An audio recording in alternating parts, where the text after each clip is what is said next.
Hi and welcome to another 5K tennis discussion. Today is Tuesday, June 25th, 2019. Hola y bienvenido a otra discusión de 5K Tenis. Hoy es martes, el 25 de junio de 2019. Show number 94. 94. Okay. Let's go! I was just testing him. Test pass, baby. I was testing him. I was seeing if he was awake. I'm really excited about this show. Show number 94 of the 2019 season here at 5K Tennis. It seems like just yesterday it was show number 1. And we're almost to the centennial show. And I think our next show will be our 1-year anniversary show of this channel. So I think our next pre-Wimbledon and last pre-Wimbledon discussion show will be a year anniversary. So that's a big deal. Way to go. Anyway, so this is the countdown to Wimbledon show in a sense. I'm really excited about it. Hopefully all of you are. But we have a lot to discuss today. So what we want to do is jump right in without delay. All right. So by the way, please like, share, and subscribe to our channel. It's always very much appreciated. And you can catch up with Carla and I on multiple platforms as well. So if you expand the description field, which is generally a down arrow near the title, you can find out where you can catch up with, well, generally Carla, and she can let me know if you're trying to catch up with me on Facebook, Instagram, Twitter, and by email. Did I miss anything? No. All right, hopefully everyone has had a very positive past 5 days. It's been 5 days since we have done a show. This time of year, that is summer, Carla and I are generally on-court coaching pretty much all day long, and it's been a really solid past 5 days of lessons. So much shout-out, or many shout-outs to all of our junior students and adults and young ones and beginners. If you are watching, you all had a very, very, very, very hard-working and a very good week. So much love to all of you, but it's very good to be back here. You all have been missed, okay? We've had some new students, too, out there, and a lot of people are trying to learn the game of tennis, which is great. Incredibly good job by everyone. So today, being Tuesday, Carla and I decided to give ourselves a day off. I know we have spent a lot of hours in the sun this week. Well protected, I think, but nonetheless, today is a day off day. All right, moving forward, so a real quick rapid-fire announcement, not rapid-fire questions that we will do at the end of the show, but kind of a rapid-fire announcement. And I want to do this real quickly because I don't think anyone wants to sit here and listen to 8 or 9 minutes of prize giveaway information, but because we are so close to Wimbledon, we must touch on it. YTEX Strings and Ivor Savage. Ivor is the president and owner of YTEX, a close personal friend. Has sent us a lot of YTEX gear, shirts, strings, etc. to give away for our fantasy team selections and prize giveaways. So if you are new to this channel, every major Carla and I do a fantasy team prize giveaway. A lot of you have played this before, but for those that are new and have not, what you do is you select 8 players on the men's side and 8 players on the women's side. And only 5 on each side can be in the top 20. So 5 men's players, top 20. 5 women's players, top 20. And then the last 3 must be outside of the top 20. Or you can have as many outside the top 20 as you want, but only 5 within. When the tournament starts and the first ball is struck, the submissions will lock. And whoever accumulates the most points, every match completed that your player selected wins, will be 1 point.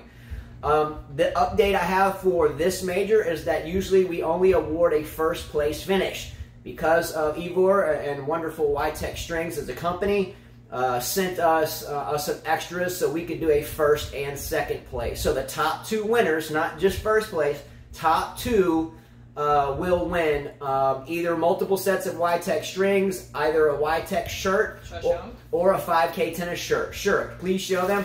5K tennis shirt will look like this. Got many different colors for women's and men, and a very neat jacket, too. So different colors, some men's, some women's. If the size isn't there for you, which it should be, then we can go with a 5K tennis shirt or multiple reels of YTEX string. Got different strings. So we're there. So colors. This should be a really fun time. Just for time, I'm going to move right forward to our tennis racket giveaway. For this major, it's going to be the same racket as we had for the last major, which is a Wilson Burn 100S countervail tennis racket with a 4 1/4 grip. If you do win this racket, I will freshly string it at whatever tension that you wish with the YTEX string of your choice. And even though this grip is new, it's new, I'll put a fresh over grip on it for you, and it'll be completely set to hit the courts if you win. The racket is slightly used. My oldest son used it this year for his high school tennis team. He plays #1 on the team. And treated the racket well, a few little paint chips, etc., but no cracks. It's really a nice racket, and I'll set it up for you however you wish. Question, how do you win it? Every major, Carl and I do a tennis racket giveaway.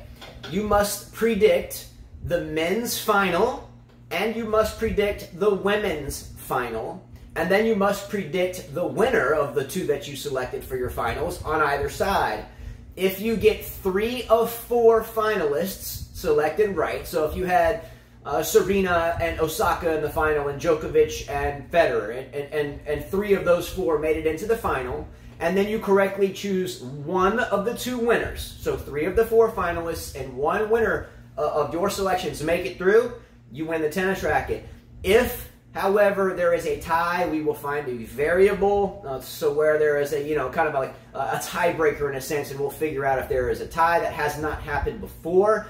We came really close to a winner in the French. We were off by 1, and that was Halep losing. So remember that. The draws should be out in a couple of days. I think something like Sunday afternoon Central Standard Time or Saturday afternoon Central Standard Time.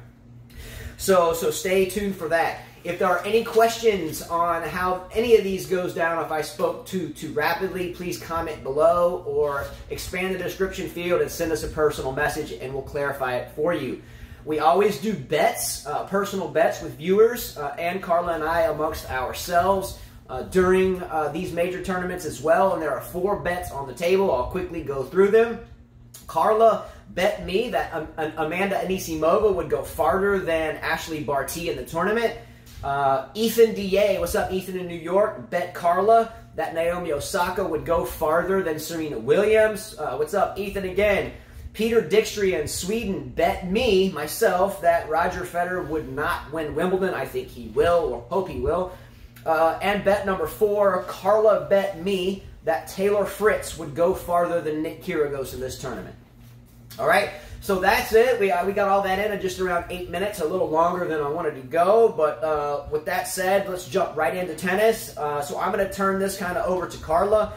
But topic number 1, here we go.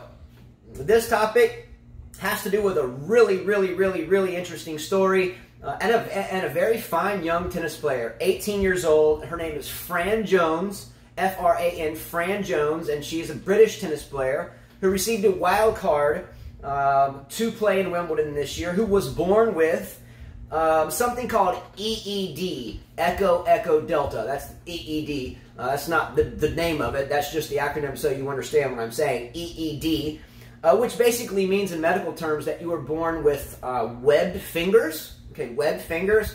And also she had what's called a cleft palate, which means during kind of fetal development, the body didn't fuse together properly, and she was left with many surgeries to correct her palate, upper mandible or upper part of her jaw, and her fingers and toes.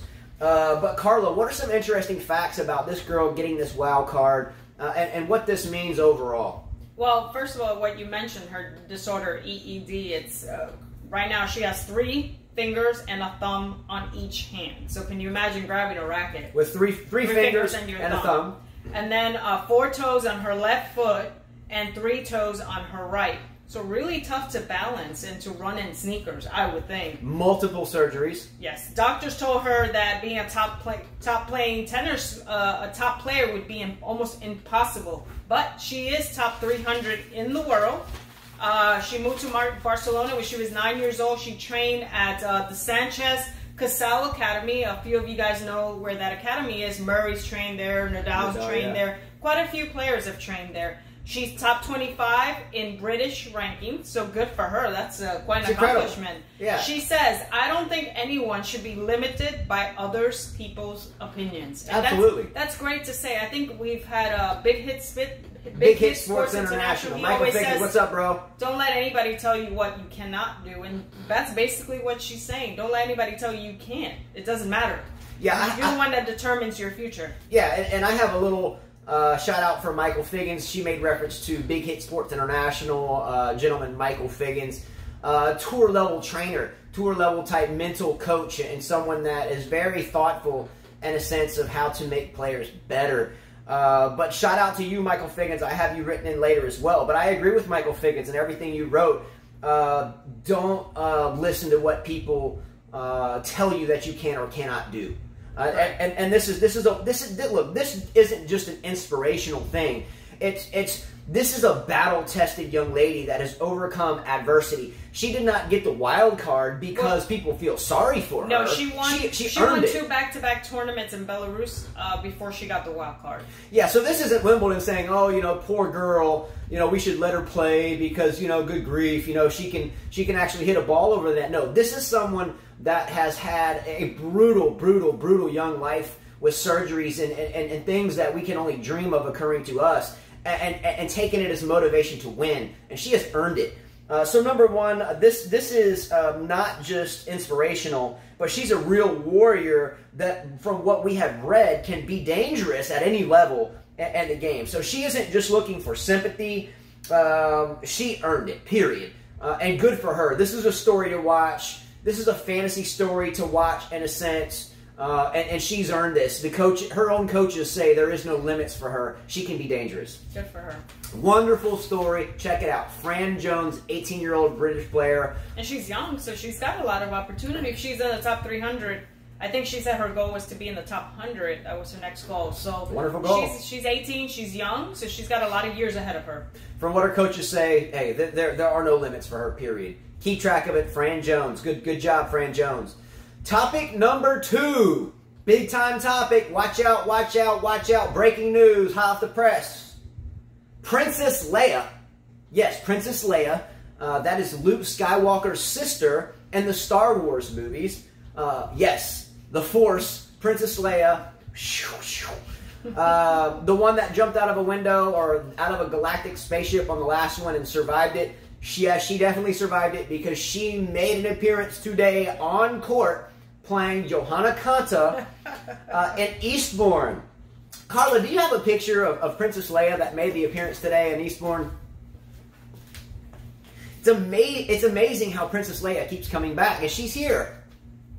There she is. Princess Leia is here. Can you show them that one more time? This is Princess Leia, the double buns. And I thought it was Princess Leia. At least you did kind of right off the bat. Can I see that picture of Princess Leia? Oh, wait a minute. That's Sakari. That's Sakari. Justin. It looked like Princess Leia. We saw the double balls, the 2 balls. And she immediately said, "Is that Princess Leia?" We had to pause it. And then we realized it was Sakari. Amazing how Princess Leia continues to defy the odds and uses the Force to make herself continuously to reappear. Well, it didn't help her today, so you don't did lose. So you don't think Sakari's double balls helped her use the Force today? I think it's too heavy on her head. She has a lot of hair, so can you imagine 2 big buns? That's a lot of weight to carry as you're hitting the ball. Yeah, I thought it was a rather peculiar. That hurts. I thought it was a relatively peculiar hairstyle for a tennis court. The double bun Leia look. She's bored.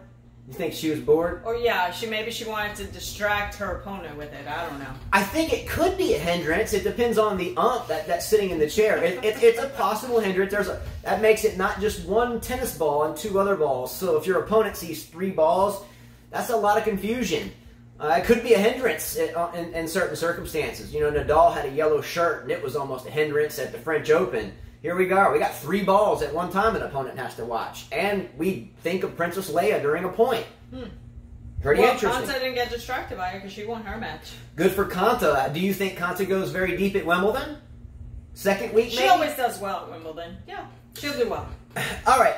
How about this, Carla? 4 questions real quickly. 4 questions based upon this quick segment. On a scale of 1 to 10, Carla, what do you rate Sakari's hairstyle today? 1 being low? 1 being low.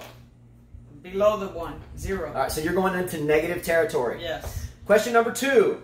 If Sakkari painted those balls yellow, painted the balls yellow. She would have to spray paint them. Okay. If she spray painted her balls yellow, would they become a hindrance to her opponent, and thus she would be forced to cut those balls off? Absolutely. Okay. I think there was a wrestler in high school wrestling not long ago who came to a wrestling match with dreadlocks, and they made him cut it off. Do you remember that? I remember that. So you are telling me that if Sakkari spray painted her hair balls yellow, she would be forced to cut her hair off? Yeah. I think she'd rather withdraw. I don't think she wants to cut her long hair. Question number 3. Should Sakkari wear the Princess Leia balls at Wimbledon? Why not? Might help her. Maybe. Maybe some other opponent will be distracted by it. Last question. This hairstyle must be for one of 2 things. It has to be for something. So I came up with 2 ideas. I want you to choose which one you think she chose this hairstyle for. Okay? Number 1, she either chose it for aerodynamics, which is A. So A, she chose it for aerodynamics, because if you think about it, a lot of these observed ET extraterrestrial crafts that move around are kind of circular or globish, and they kind of shoot everywhere. So it's possible she was trying to add movement and aerodynamics with the spherical aerodynamics of her hairstyle. Maybe she was trying to not hit off her back foot, so this would keep her focused up front. Keep her focused Or you have to choose one of the above. A, aerodynamics based on alien, extraterrestrial, and using the Force technology. Or B, did she just think she would have a better overall chance of using the Force? B. B. Okay. Yeah. So it was a true Star Wars move. Yes, yes, yes. All right. Enough of that. We look forward to seeing more of Princess Leia, Sakkari soon. And all due respect, she's a good player, but she needs to hit more out front and move forward instead of always hitting, falling away, in a sense, off the back foot. Any excuse that you want to come up with, that's fine, but she hits falling away way too much. Anyway, topic number 3. Moving forward, this one is going to be turned over to Carla. Carla, current withdrawals from Wimbledon, and any implications of these players now that we know that are not going to be playing Wimbledon. Well, we had Ashleigh Barty, who didn't withdraw from Wimbledon, but she withdrew from Eastbourne due to injury. She says an injury, so she didn't play that tournament. But she is playing Wimbledon. She's #1 in the world now. Do you think it's an injury? We talked about this at length on the show. Every tournament we do, there's someone that withdraws before a major, and cite injury. When you cite injury and don't just fall away from the tournament, you don't really jeopardize standing with the tournament, sponsorships, especially if you signed a deal to wear this thing during that tournament. You're kind of exempted from that. There's a gray area there. But no, I don't think she's injured. If anything, I think she's tired, and she won the French and then won the next tournament she entered, and she needed her break. And I think injury, right now, proclaiming injury was the right time to do it. But yes, no, I don't think she's injured. I don't think she's injured. But we will have also, this is not an injury, but Baghdadis' last tournament. He is retiring after Wimbledon. Good for Marcos Baghdadis. He's from Cyprus. I'm going to miss him. I actually enjoy watching him. Yeah, I enjoy watching him play, but have never enjoyed his racket smashing tirades. Oh, he's great at that. He is great at racket smashing. No one's beating him. No one. So, he's probably the most elite racket smasher to ever have played the game. The young Zverev's inching closer at his young age, too, by the way. But yeah, I'll give Baghdadis the kryptonite of racket breaking. I'll give him the force of Leia's haircut with Sakkari, and I'll give him the gold medal of racket smashing. Was he ever my favorite player? No. He was fun to watch. I remember him in the 2000s where he was competing against Federer and all the top players, Djokovic, Nadal. He played well. He was in the top. Yeah. I think he was in the top 10 once. Yeah, Baghdadis is one of those players, kind of like Del Potro in a sense, when it comes to Davis Cup, that can always get the crowd into it when they're playing on home turf. So yeah, good job for Baghdadis. Not a huge fan. Again, the racket smashing turned me off years ago, but great job, great career, and hope the best for you moving forward. Katie Volterra, another British player, back injury. Here's a young player that was an up-and-coming, promising player, and unfortunately, injuries have taken over her career, so she will not be able to play Wimbledon. Of course, we know Juan Martín del Potro due to knee surgery. We're not sure when he's coming back, possibly maybe the U.S. Open. We have Bianca Andreescu. shoulder injury, will not play Wimbledon. Man, do you remember, Carla, on this show when we talked about Auger-Aliassime at some points in time looking a little out of shape in the arm areas, looking a little vulnerable up and down fitness level from the very get-go? She won, I think it was Indian Wells, and yes. then, what, finalist at Miami? No, she retired. She retired. She was supposed to play Sophia Kenin, and she did not play Oh, that yes, match. you are right. Good knowledge drop. Yes. But everyone was getting on to us when we would say it's still way too early to say anything about Auger-Aliassime. Here she is. She's young, looks a little bit in better shape the other day. Shoulder injury is tough at that age. Shoulder injury is very tough. You should know that. Yeah, I've had a couple shoulder arthroscopies, 2 times actually, labrum and supraspinatus, if I indicated that word correctly.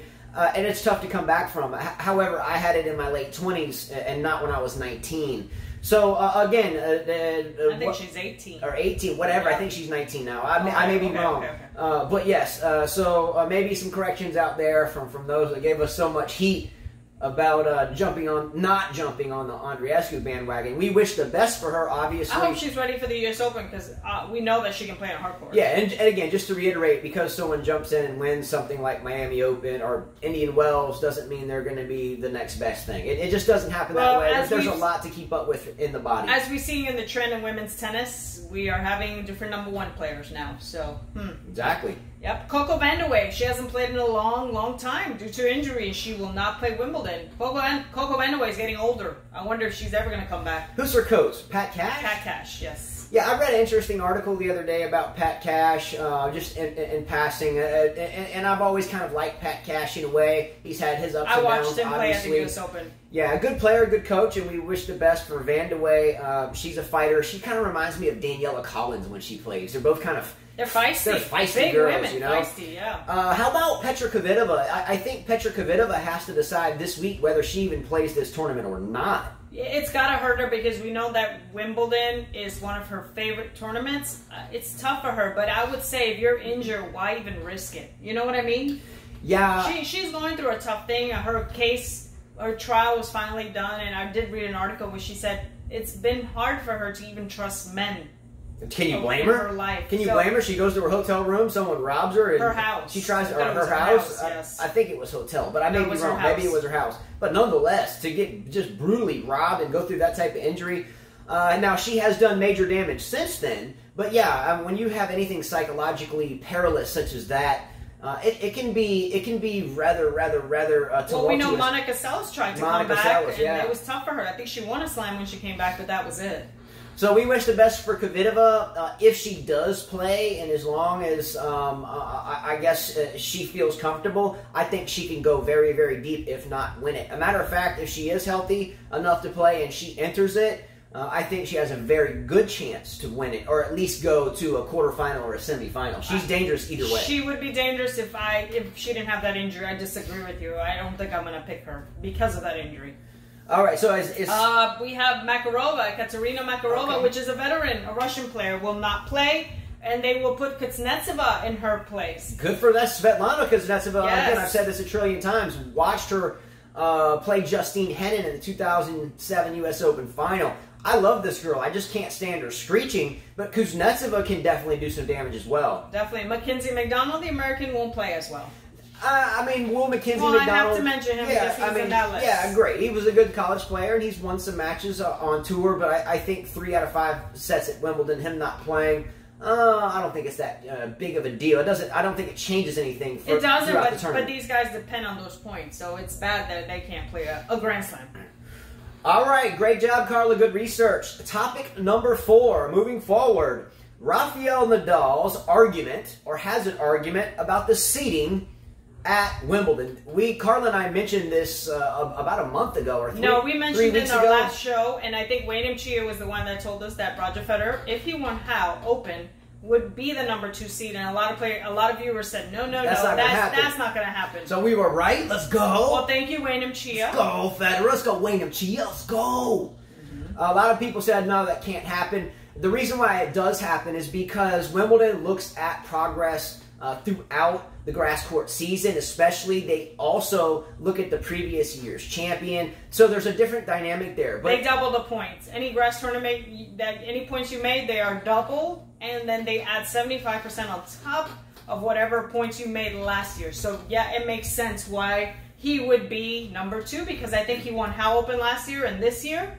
So that's 2. That's a lot of points. Yeah, I think this is another classic example of cry. Well, he said it's a cry said. thing. He said he called it disrespectful. Disrespectful, he said. This is Nadal. Toward the world's ranking, the Spaniard believes that Wimbledon is inconsiderate towards the hard work put in by players. The only tournament which has their seeds with this system.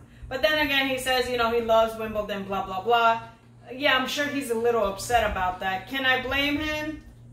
I wouldn't be upset about it. You can't blame him. No, you have to blame him. Yeah, no, there's no excuse. There's no excuse. Yeah. I mean, but last year, Serena was just coming back from maternity leave, and she was ranked outside the 100, and they seeded her 25 because of the way of what she had previously done on grass court. So that's just how it works there. I mean, I just don't see Nadal winning Wimbledon anyways. So 2 things for this. Number 1 for me, this is a crybaby, whine type of scenario here. So for Nadal's argument that this is a bad thing, my response would be WGAS. And if you're new to this show, that means WGAS is an acronym, W-G-A-S, for who gives a bleep bleep. The S, figure it out. WGAS, who gives a blank. This is crybaby-ish, number 1. Number 2, that's the way it's always been done at Wimbledon. There's nothing new underneath the sun here at Wimbledon, except now there are tiebreakers in the 5th set where there used to not be because of the likes of Anderson and Mahut. So let's hope that Nadal's crying doesn't change this dynamic of it, but let's look at why it's this way. There is something that a lot of you tennis fans may or may not have heard of, but it's an important term, and it's called the French Open and Wimbledon double. The reason why the French Open and Wimbledon double is so hard to attain, in other words, you win the French Open and then roll over to a completely different surface with a much different speed, a much different bounce, and you win both. The reason why it's so hard, because the surface is so different. The bounce is different. You can just research this for days and you will see the intrinsic differences of these surfaces in tournaments. Well, you don't even have to do the research. That's clay, that's grass. Well, I mean, let's look at it. Nadal has 12 French Opens and what, 2 Wimbledons? Something like that. Anyway, it's just different. So Wimbledon tends to obviously understand that over, 200 years or close to that in terms of existence on that surface, and vice versa for the French Open. So they look more at grass, and that's just the way it is and the way it's always been. So just deal with it, bro. Just deal with it. And yes, number 3, Rafael Nadal would... He's 1-2, yes. Rafael Nadal would obviously rather meet Roger Federer in the semi than meet Novak Djokovic in the semi, because that would basically, in essence, mean that Nadal's draw would be much easier in a sense. But again, I just said draws being easy. Let me give a shout out here again to Michael Figgins with Big Hit Sports International that always has great quotes. There is no such thing as an easy draw. All these people, whether it's in the first round or all these players, whether it's the first round or the last round, they are all the top.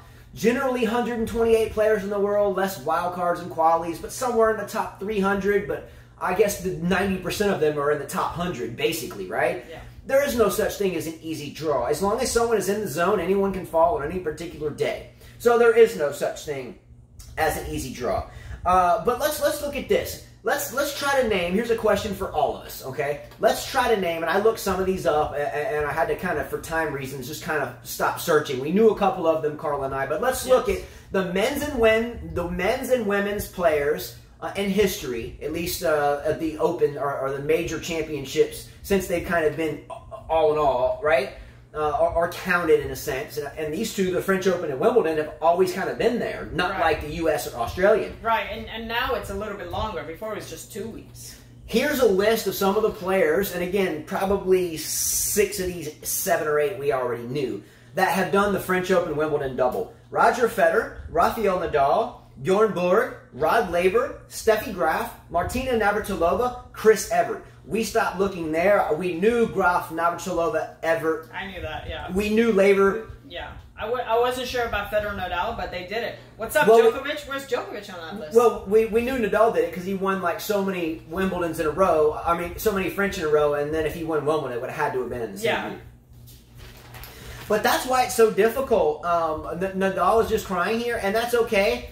He says that he doesn't even plan to do well in this tournament, but I think that's a setup. I think he'll make his way to face either Djokovic or Nadal, unless... Djokovic or Nadal, Djokovic or Federer. I mean, Djokovic or Federer, yes. Unless, again, he had to pull out of a practice session the other day from what I heard, some type of muscle overload. Maybe that was a setup to get out of the, the camera shoot. Sometimes I can't. Who knows? Sometimes I don't believe these professional players when they say, "Oh, I'm injured." I just think they just don't want the world to see or know.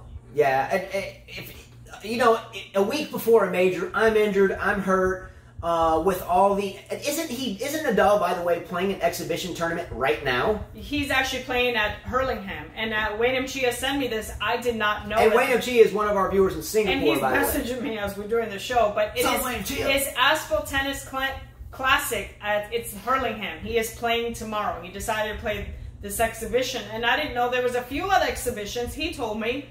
That some players like Djokovic are playing, who won today against Garin. Yeah, Garin's it's called Budos exhibition. There's quite a few players that play it. Now, why do these players play exhibition? Because it doesn't matter. They just want to get their feet on the grass. They want to feel what it's going to be like. Get something close to what the Wimbledon surface is going to be. Yeah, so they're smarter than playing these other tournaments because that's just a lot of energy you're using before a slam. Yeah, exhibition I think is the smartest way for a player that has had an arduous run up to the season. I mean, let's look at our show count. It's still the middle of the summer or early summer. We're on show 96. And we get tired sometimes. Now let's look at the players that are traveling, moving, practicing, played umpteen how many matches, and here they are a week before a major. I mean, wow, well, the French Open just completed. Like Garin, you just said, Christian Garin. Good player, but he's had an arduous clay court season and a strong hard court season, a strong clay court season running up to the French. Guys got to be tired, so what better way just to go out and feel the ball, to feel the bounce, at least approximating the closest bounce, whatever grass he's playing on, but what better way to get set or just feel the ball and not risk so much injury unless it's just some freak slip? Because it doesn't matter, you're not getting points. It's an exhibition, so if you lose, does it really matter? You're not. I mean, I did watch, he sent it to me, the link, it was live on YouTube, and I watched a few points. I didn't look like Djokovic was really trying hard, neither Garin, but at least they got to play. I mean, Djokovic won that match 6-2, 6-4, but again, irrelevant. It's irrelevant. They were just trying to get their feet on the grass. Yeah, I mean, just feeling the grass, feeling the bounce, transitioning their game, learning how much spin they want to hit with, what type of shots they want. I saw Berdych was playing this. Good for Berdych. Yeah, so that means we'll see him on grass. So Berdych made a Wimbledon final. This is Tomas Berdych from the Czech Republic. Made it to a Wimbledon final, lost to Nadal. Tsonga's going to be in the mix. Can either one of these guys, Tsonga or Berdych, some of the two players that should have, could have won a major. Do you think Tsonga or Berdych goes far? No. I think it's too late. How about Gael Monfils? No. Ever since these two broke up, Svitolina and Monfils, their tennis has just gone completely down. Love hurts. Just completely down, honestly. Yeah, Svitolina paired up. They start playing well. They start probably getting some arguments, losing sleep. They break up, and have you ever heard Svitolina's coach on the sideline when he comes up and talks to her? He sounds like Chef Ramsay with the mix of one of the other British chefs. Hey, stay positive, yeah. Stay positive, yeah. Yeah. Hit cross court, yeah. Yeah. And if you need to come in, then hit over, yeah. Stay positive, yeah? Yeah. Everything's good, yeah? Yeah. That's all good, yeah? All right, so here, stay positive, yeah? All right, I like it. All right, Justin, ready for the next topic? Yeah? Yes, I think I'm ready, yeah? For the next topic, yeah? Carla, do any of these matches that we have just discussed, or tournaments, or winners thereof, does it affect anyone's match predictions, anyone's fantasy team predictions, or anyone's thoughts for the last couple of days at Wimbledon? No, I think with grass... Kvitova, maybe. Grass, you have to be smart, because you have to think about, okay, who always does well on grass? Usually your clay courters don't do well on grass, so I kind of stay away from a lot of those players like Jerry, Garin. Because let's be real. I mean, Jerry just lost on the last. You're talking about Laszlo Đuri, the Serbian player. The Serbian player. I would still focus on. I think I might take him as an unseeded player on my fantasy team. I wouldn't even take him as an unseeded player in this tournament. I mean, to win a round, if that's your goal, there's a few. I'd rather pick Berdych, who is going to be unseeded, over Jerry. Now, how about the Chilean player, Argentinian player, Nicolas Jarry, the one you confused? He's Chilean too. Chilean, and now he's got a tall, big, lanky game that's good on grass. What do you think about Jarry? I usually stay, and I hate to say this, but I stay away from the Spanish players. I do. I don't pick them on grass. If you look at my fantasy group, and most of us that do the fantasy teams, you won't see anyone Spanish. Nadal would be the exception. Carreno Busta, maybe. Bautista Agut, potentially. I don't even go there. No. All right, moving forward, this is always my favorite part of the show to do. Did we talk about the matches that happened? Oh, do you have it? Yeah, we haven't talked about any of the tournaments. Sorry, notable winners. Sorry, I got too far ahead. Notable winners, notable matches over the past few days, and winners of the tournaments. Okay, well, we know the Howe Open. Roger Federer wins his 10th Howe Open. Let's go. And earned him the second seeding at this tournament. Opened the second. He beat Davigo Finn 7-6, 6-1, and now he has 102 career titles. He is 7 away from tying Jimmy Connors. Wow. Do you think Roger Federer will catch Jimmy Connors at 109 and surpass, or is it too late? No, he'll catch. You think? I think so. If he's smart and he picks the right tournament. So that means he has to win 7 more tournaments to tie Jimmy Connors' ultimate record in the game. He'll play next year. If he plays next year, if he doesn't win a slam, he will play next year. So this year he won. Is this his first title this year? No. No, he won the Australian. No. What did Federer win this year? Remember they celebrated at Dubai? Yes. Okay. So Dubai and how? How? Isn't there another one that he won? I don't recall. Miami. Did he win Miami? I didn't look it up. Yes, he won Miami Open against John Isner, who got injured. Yes. Okay, so I didn't have that written in. Good research there. Yes. So he's won 3 this year, so he'd have to win. He can do it. He can do it. Pick some smaller ones. All right, we'll see what happens. Feliciano Lopez wins the Queen's Club against Gail Simon in 3 sets, and he wins doubles with Andy Murray, also known as the Fever Tree Championships. Good for him. Didn't really watch this final. I thought it was kind of like, didn't really. I was hoping that Felix Auger-Aliassime would beat Lopez since he had beaten Tsitsipas, which is a top player, beat Kyrgios in this tournament as well. I didn't expect him to lose to Lopez. Yeah, we've talked about the young Felix Auger-Aliassime quite a bit. He seems to, again, and I will spend a lot of time on this, we spent a lot of time on it last show. He is putting weight or some weight on in the right places. Quadriceps, upper body, especially playing arm, playing side of the chest. Overall, he looks strong. And by the way, am I correct in saying that Felix Auger-Aliassime has never lost to Stefanos Tsitsipas? Yeah, he has never lost. Even in the juniors? Even, and he said that Stefanos Tsitsipas actually said very nice things about Felix Auger-Aliassime. He said, this is the guy that you're going to see in the top 5. He will win slams. I have yet to beat him or figure out how to beat him. He's beat me in the juniors. He beats me now. Watch out for this guy. Good job. Yeah. He looks really good. Also, you have the Antalya Open. It's a 250. You got players like Pear, Manarino, Thompson, Choisky, Kemanovic, a lot of Serbians there. Tomic, Carreno Busta playing this tournament. It's a smaller tournament. Okay. We have also the Eastbourne on the men's side and the women's. You have Taylor Fritz, who won his first round, Sam Querrey, Steve Johnson, Hurkacz, Jari, and Evans all moved on that tournament. So quite a few Americans in that tournament. Yes, quite a few Americans. So speaking about a couple of players, you just mentioned Kekmanovic, he's playing the Antalya. Yeah. Who's a good Serbian player. Another one, Laszlo Đuri, we just discussed. You just mentioned Troicki. We have Djokovic. Besides Djokovic, which one of those Serbian players goes the farthest at Wimbledon? I like Kekmanovic.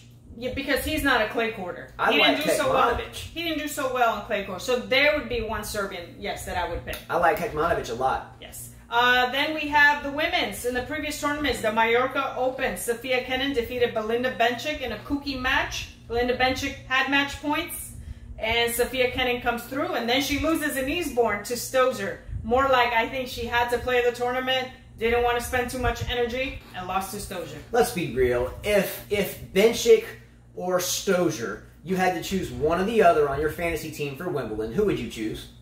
Benchik. Obviously. But Sofia Kenin is the one that lost to Stoja. Yeah, what I'm saying okay, is that if you had she just won Mallorca Open and loses in the first round of Eastbourne. What does that tell you? That a lot of players are not putting 100% into this tournament. Okay, expand the question. If you had to choose Stoja, Kenin, or who was the other one? Stoja, Kenin, or Benchik on your fantasy team. One of the three. Who would you choose? I mean, I would choose Benchik. I would assume it would be Benchik. Yes, yes. Ashleigh Barty becomes the #1 player, wins Birmingham Classic, defeats Gorgas, and withdraws, like we said, from Eastbourne. Smart thing for her. Her game transitioned well in grass court-wise. She can slice. She knows how to pick her shot. She's a smart player. Do you think Barty can do the French Open and Wimbledon double? I think she can. We'll see. So much for the billionaire saying that she's a boring player. Yeah, whatever. That guy isn't even worth time to talk about. Well, Cornet beats Lavina in the first round of Eastbourne. Wozniacki comes through. She was defending champion. She beats Flipkins. Karolina Pliskova playing on the next round. Ostapenko defeated Busarnescu. Is currently playing Stevens, but is down 1-5. Putintseva defeats Collins. She was up 5-0, and then Collins retired. Wait a minute. The potty mouth Putintseva.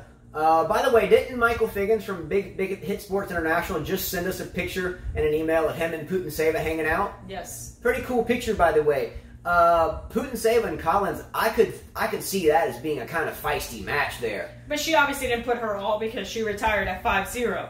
Benchik moves on to the next round, and Stoja is currently playing Kerber, but is down. Also, Halle playing in this tournament.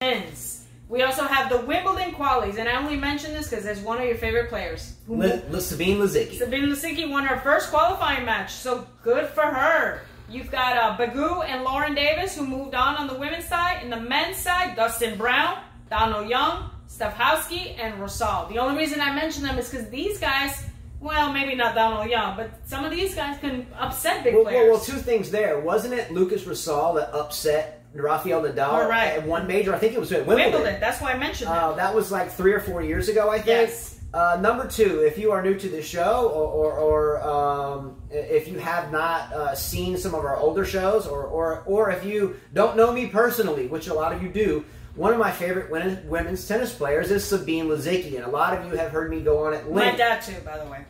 Yeah, look, no offense, I don't mean this in a bad or a good way, but Sabine Lisicki is built like Carla. And her dad, Nathan, what's up, Nathan? Will say the same thing. They're built the same, very strong, hardly any body fat, but a ton of muscle, especially in the legs. So Lisicki is built like Carla, hence why I kind of caught on to Lisicki many years ago, long before she lost to Bartoli in the Wimbledon final. So she's been to a final before. That could have changed her career. I think if she would have won that Wimbledon, she would have been a top player for a while. But Sabine Lisicki can be, and she has to make the main draw. Wimbledon qualies, you have to win your 3 qualifying matches. And then if the only way that's a tough tournament. I saw how many people are in the qualies, and I said, wow, that's a lot of work. By the way, Osigwe did not qualify. She lost in the first round. Wait a minute. Osigwe is the 15 or 16-year-old American girl, isn't it? Yeah, she didn't get through her first round. No, I think, correct me if I'm wrong, aren't there 2 15 or 16-year-old American girls? Goff is not in the qualifying. Maybe she's playing junior. What is it? Corey Goff, and I may have the first name wrong. Yes, right. Corey Goff and Osigwe, yes, who are both very young players. But if Lisicki makes it into the main draw, meaning wins her 3 qualies matches, or wins 2 of the 3 and grabs a lucky loser spot, I think she can be dangerous. She can. All right? I'll give you that one because it's Wimbledon.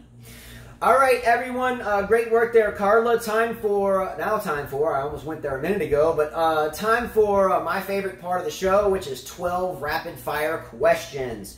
What we do here is ask 12 questions, ask you to play along. You cannot think at length about your answers. You just need to type and go. And if you think too long, just put pass or dash or I don't know or something. And Carla always looks. She keeps this sheet with her, and when the answers come in, she'll look. And then when they come in, she'll show me as well. Again, I string a lot of rackets, so a lot of time I don't have the ability to keep that kind of right on me. Not that she does either, but she multitasks better than I do. Let's just put it that way. So, Carla, are you ready to play 12 rapid-fire questions? Yes. Are you ready? Yes. Let's go. Come on. Carla, do not look at my paper. You must look at the camera. Yes, that's my name. Here we go. Question number 1. Between Felix Auger-Aliassime and Stefanos Tsitsipas, who has the better chance of winning Wimbledon, knowing that Felix has beat Tsitsipas every time they've played? You're thinking too long. Felix. I will say Tsitsipas. I don't think they've played 3 out of 5 too many times. I'll have to check my math on that. 3 out of 5, I think, will favor Tsitsipas. And if they ever met at this tournament, I think Tsitsipas would beat him there for the first time. Okay. Number 2. Question number 2. If a burglar or a thief enters your house and you see them, but they do not see you, do you, A, jump out the open window next to you and run, or B, grab the huge baseball bat that is randomly next to you and knock them out? B, of course. You knock them out? Yes, I'm not going to run away. All right. Question number 3. How long will Ashleigh Barty be number 1 in the world? A, briefly, or B, a while? Briefly. Question number 4. Who goes farther this year at Wimbledon? A, Bernard Tomic, or B, Nick Kyrgios? Kyrgios. Agreed. You know, I hate saying that. Question number 5. The other day, Carla and I were driving, and we witnessed a turtle crossing the road.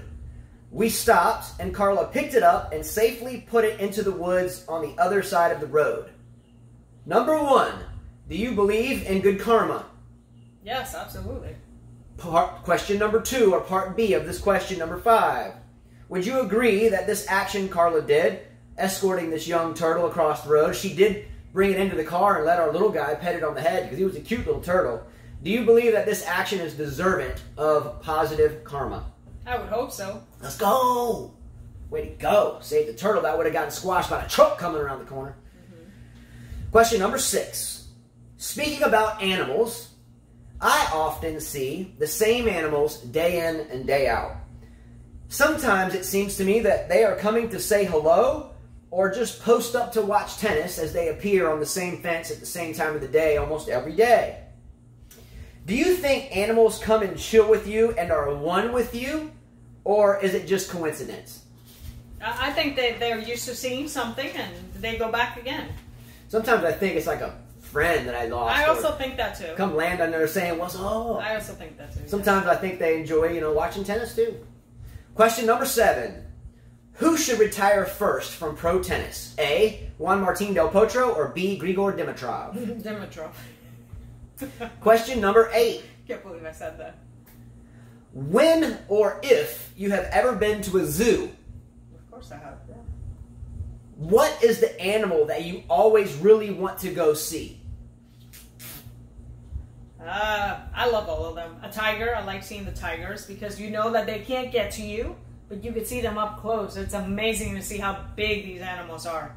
Okay, I would go with I rush to go see the elephants because I know in the places where they live they're poached and they're just killed for their tusks. Also giraffes, now that you say that. So, yeah. Especially when you can reach up and almost touch them. Yeah, I like to see the elephants because I know they are safe and it's nice to see them still in safe locations. But I think in the open they're vulnerable. However, with that said, what's the animal you least likely or you least wish to see? Anything poisonous. See, I say birds because the birds are usually in cages and they can't fly freely like they do anyway. So I like to see elephants because they're safe, but I don't like to see the birds because I know they're confined. That's a nice one. I just don't like to see anything poisonous. What's the point? Question number 9.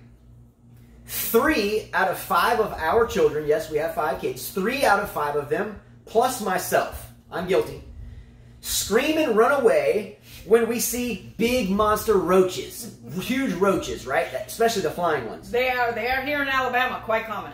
Do you freak out when you see a big roach? Not like you guys. No, I do kill it. So you guys don't kill it. I think it's just Jonathan, Lily, and I that kill them. Yeah. Except I don't like cleaning up after that. I call my oldest to clean it up. Question number 10. As you know, I really like Sabine Lisicki. Yes. She has a chance to make the main draw at Wimbledon. Yes. If she gets in, will she be dangerous? She can be, yes. Yes or no? Yes. Question number 11. I really like Karolina Pliskova. Always have. How good are her chances at Wimbledon this year? A, good. B, great, or C, not good at all? Good. A. Question number 12. Will there be a new Wimbledon champion on the men's side this year? It won't be Novak Djokovic, of course. Yes. No, I mean besides the big three. Will there be a new Wimbledon champion besides the big three? Let me rephrase that. No. One of the three will win it.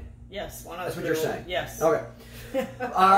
Wrapping this segment up, quick on-the-fly bonus questions. On a scale of 1 to 10, how deflating was Sasha or Alexander Zverev's loss to Dustin Brown here early in this grass court season? 10 being very deflating, 1 being not that deflating. A 7. Yeah, I think it was a 10, very deflating. Number 2 on bonus. Do you think anyone will win the tennis racket giveaway that we are giving away for Wimbledon? No, this is even tougher to pick. I think someone will. The French Open's a lot easier to pick. This one's a lot more unpredictable on the women's side. I think someone This is will. where we get in trouble for all of us. The women's side is the tough And one. last bonus question, answer this one honestly. Do you think that we are getting better every time that we do these shows, or staying the same and fading away? No, I think we're getting better. I do too. By the way, Casper, if you got your strings, let me know. Good job, Casper, again on winning the strings last tournament. He was one of two that was one off from winning the tennis racket. Yeah. All right, wrapping up the show is a quote and or thought of the day, and we'll do this one quickly so you all can carry on with your day. This one comes from Fran Jones. This is the young lady from Britain that we discussed at the beginning of the show that was born with a rare genetic disorder. Okay, here is a quote from her. And again, if you missed that, she was the one with the cleft palate and only had a couple of fingers, who was given a wild card, earned it, not given it, was earned. Yeah, I had the hiccups there. I didn't want to hiccup. All right, she earned the wild card, and this was her quote. Quote, I always say the greatest pleasure in life is doing what people say you cannot do. That's my motto. I definitely live by it. Repeat it one more time. I always say the greatest pleasure in life is doing what people say you cannot do. That's my motto. I definitely live by it. Great quote. Question for all of you. Has anyone overcome anything in your life that someone told you you could not do? I'm going to tell you 3 things. For me, number 1, I was always told there's no way Carl and I could handle 5 kids, and we would eventually be stuck under a bridge somewhere. How many? Well, I didn't say we heard it a lot, but we heard it. Yes, we have. Definitely heard. You guys crazy? What? Number 2, I was always told. I started coaching almost directly after college, and let's just put it this way: when I started coaching, I would volunteer to teach, volunteer for lessons. Didn't know much about anything in terms of coaching. Good player. I say great, but a good player. And I got into coaching, and all the coaches, or the majority of them that I began coaching around, one of them, Arul Fallen, who now coaches at Troy State University, but him and I were kind of two in a sense, but that were kind of cool. But a lot of the other coaches would be your typical snooty coaches, too high on their horse, way out of shape, just walking around with their head up. You're too green, you're too young. You're never going to be a head pro anywhere, or you got a lot to learn. Well, where are we now, right? And it's those type of things that kept us grinding, Carla and I both grinding to get better and to learn how to drive kids better. So 2 decades later, here we are, right? Sure. So hey, you'll never be a head pro. Well, here we are. So I use that to keep me grinding. Number 3, graduated from a university that a lot of people told me would never happen. Because of a rocky start. So those are 3 things that kept me motivated because I had heard that I couldn't do it or that we could not do it. Mm-hmm. You have anything that comes to your head? When I was younger, I was told by the gynecologist I would have a tough time having kids, getting pregnant. Obviously, that did not happen. I have 5. And then 2, when I was younger, I dealt with a lot of spine problems. I told I wouldn't be able to play any sports. And look, I play tennis. At a very high level, too, and for a very long time. Yeah, I don't really believe what people say. And there's a few other personal things I prefer not to say, but yeah, those were the first 2, yeah. All right, yeah, and there's obviously a few that I will, release to global mankind, but nonetheless, what are some of your examples? Sure. So anyway, great quote from Fran Jones. We wish her the best for Wimbledon. Thanks to... I'll be watching her match. Yeah, I'd love to see it. Love to see it. Thanks so much to Ivor Savage, the owner of YTEX Strings. Again, actually, it's Ivor. Or Ivor. But Ivor is how we say it. Again, this isn't a payment thing for us at all. This is a friend that knows we have a passion for what we do, and we enjoy it, and we do it in our living room, and we have a good time with it, and gives us what we need as a stringing business and a coaching business in a sense. Just like the rest of everyone that uses YTEX stuff, but sends us some stuff to give away for all of you. So much love to YTEX, especially Ivor. Furthermore, Michael Figgins, Big Hit Sports International, that gives us a lot of these topics, or at least the thoughts thereof. B-Dog02 for always keeping up with me throughout other sports on different platforms. That always keeps me motivated as well. Yeah, Wayne M. Chia, who's Rahesh, actually giving me information. Rahesh also sending me information. Yuri Raz for Wildlife One. Are you guys okay? Are you guys Wafong? Sending me on Instagram. Hey, we missed you. When are you going to do a show? Yeah, a lot of you. Thank you so much to all of you. The list goes on for forever. So we are going to end it for today. So that's it. Much love to all of you, by the way. Please like, share, and subscribe to our channel. Again, for these prize giveaways, you need to subscribe for a couple of reasons. Number one, it's easier for us to keep track. And two, it helps us in a sense. Hopefully the prize giveaways help you as well. So it's kind of like, you scratch our back, we'll scratch yours type of deal. So hopefully you subscribe. You do need to do so to be eligible for the prize giveaways. We will see you on Sunday. And by the way, on Sunday is our official 1-year show anniversary. We did our first show, and you can go back on our playlist and find the first show. And the first show Carla and I ever did was the day before Wimbledon on our back porch. She wasn't too happy about doing it. I kind of drug her out there, but after that day, she took ownership of it and has really been along for the ride like a soldier. All right? Couldn't do it without you, Carla, and basically she puts in a whole lot of work. So thank you very much. Thank you all of you who have been around since day one. See you guys on Sunday. We have lessons wide open tomorrow, wide open Thursday, wide open Friday, and wide open Saturday. Sunday we have one early. We'll do a show late, and then when Wimbledon starts, we're gonna grind out a show every day. No matter what. No matter what. I mean, it might be 2 in the morning. We might look like zombies, but we'll pump it out and end our favorite tournament with some good prize giveaways. Much love to all of you. Take care, and we will see you sometime on Sunday. And as Carla always says, cheers. Adios. Oh, I forgot. I thought Chris was still gone. He's here. What's up?